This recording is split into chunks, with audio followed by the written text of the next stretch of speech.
Meanwhile, a Tulsa firefighter injured while battling a blaze on New Year's Eve has impressed everyone with his recovery. This week, he takes another remarkable step. 2 News reporter Brandon Richard is live in North Tulsa with more. Well, Karen, 8 weeks ago, it didn't look like James O'Neill would even live. But now he's back doing something he's always loved. Those who know firefighter James O'Neill say he's a man who likes to keep things on the fun side. James is definitely cut up. He's very much so. On scene, at the station, keeps the mood light, keeps things easy, especially in tough times. But when it comes to talking about a day that was nearly his last. Especially from the brothers that got me out. And can we just wait just a second? Hold off just a second.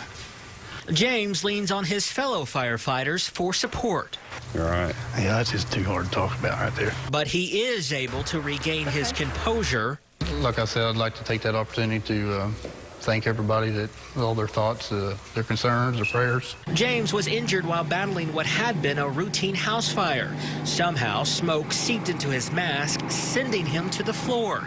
He had to be revived at the scene. There's not a lot about that I really remember. But one thing James didn't forget, his love for firefighting. He's spent the last several weeks regaining both his physical and mental strength. Always ready to come back to work, and be with the guys, get back together, try to get some kind of a normalcy back and that routine back. And media spotlight aside, his fellow firefighters say they got back the James they love.